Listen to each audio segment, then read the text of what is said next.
Alright guys, so I review a lot of products on this channel, and yes, I mainly cover true wireless earbuds, which has allowed us throughout the years to see a bunch of different options, a bunch of different features, build quality, and some different looks, and we've also seen that the price of true wireless earbuds have gotten pretty low for what you're getting. But today's earbuds that we're going to check out, which are the Pen, is kind of the opposite of that. And overall, in my opinion, after testing these, there's just something that's not quite right about them. Now, first, the Pen earbuds are made from actual wood, and the company is promising that for every 10 earbuds that they sell, a tree is going to be planted. There are 3 different finishes to these.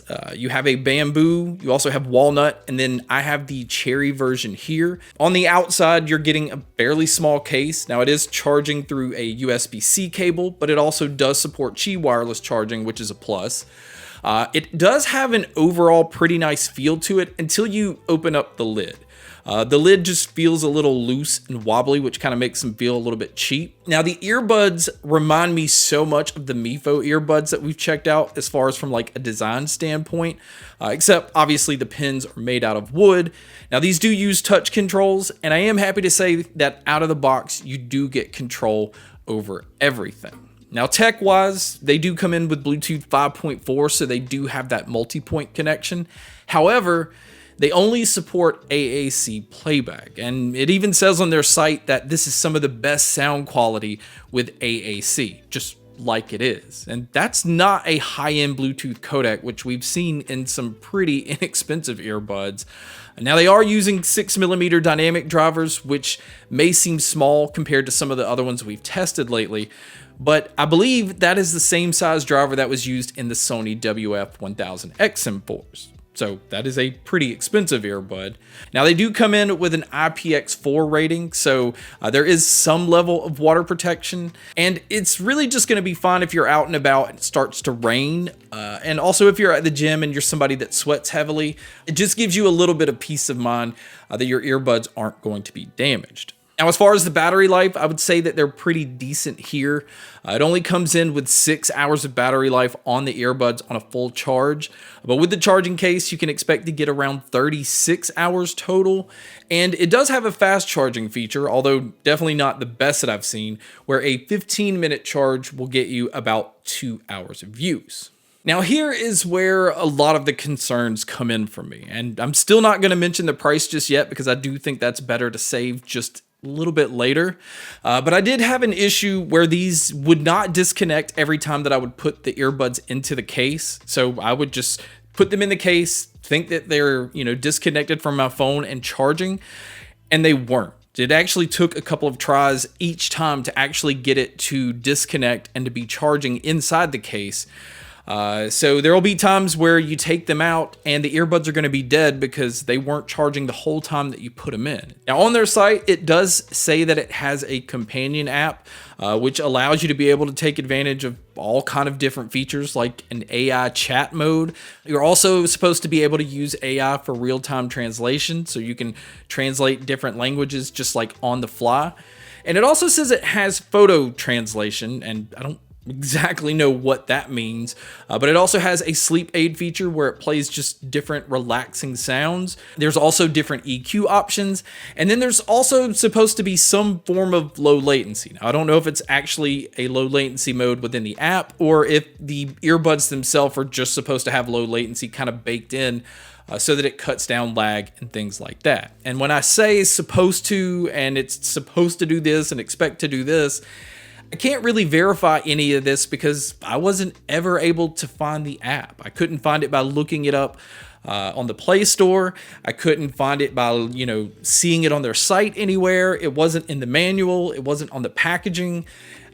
So I never got to really test that out. And yes, I could have reached out to the company and asked where the app was and just did it that way. But I wanted to treat this like as if I were a normal consumer that purchased these. Like, where would I go to get the app, and where would I find that information? And it's nowhere to be found. And that to me is a huge negative. If the app is supposed to allow you to be able to do all of these features, you have to make it where the app is easily accessible to the consumers that are buying your product. Now, another thing that I noticed on their site is it said noise canceling, like as a category. But on their site, underneath it, it says environmental noise canceling mic, which really just means that it's a noise canceling made for the microphone for when you're taking phone calls. So there's not actually noise canceling trying to block out things while you're listening to music. But here is a quick sample of the mic test using the environmental noise canceling. All right, guys, so here is a quick mic test using the Pen earbuds. I am outdoors, and there is like an AC unit off to the side. I could hear some police sirens just a second ago, but for the most part, I think it does an okay job of picking up my voice. So now let's get into the sound quality. Now, the volume, I will say right out the gate, I feel like gets pretty loud on these, which is a huge plus. The sound, however, it's just okay. And when I say okay, I mean that it's okay for podcasts and TV shows and movies, as long as they aren't action movies. And this is mainly because they are decent when it comes to the mids as far as vocals go, but not so much when it comes to the low end, when it comes to the bass. These are just very flat, they're very dry, they don't have like a whole lot of punch to them.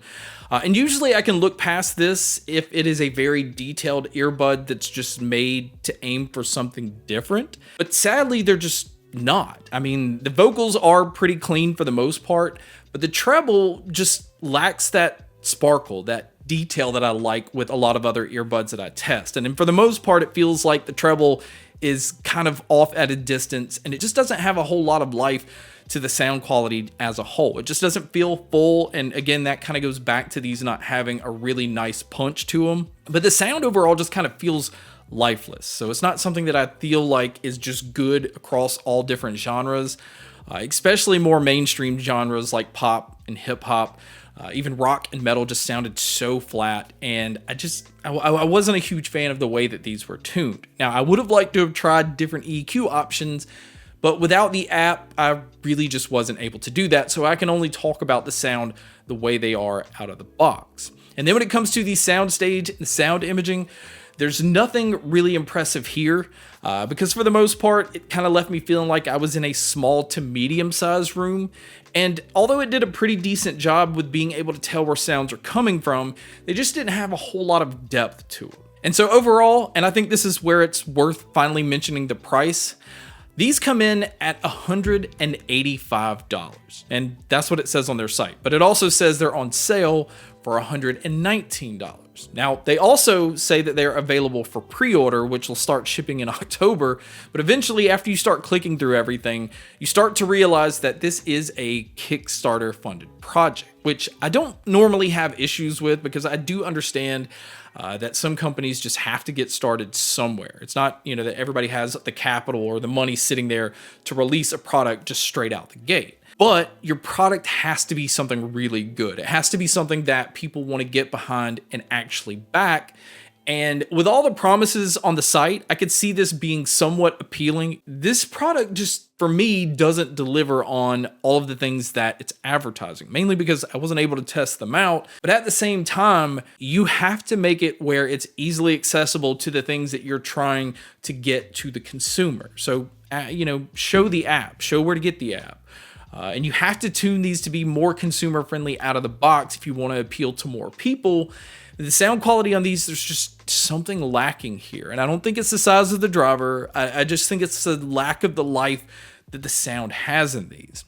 And for the most part, I can usually look past lack of features and maybe even not even the best build quality if I feel like at the end of the day, you're getting sound quality that can justify the price. And sadly here, I just cannot do that. Now they can obviously update these. They can, change some things where it shows the app, or they make the app a little more accessible. And in that case, I will re-review these. But as it is right now, this is my video on the Pen earbuds. If you are interested in checking them out, I will have information in the description to be able to get you to the website, to the Kickstarter page, and all of that. But guys, thank you so much for checking out this video. Thank you so much for checking out all the other videos. And as always, make sure to stay tuned for more.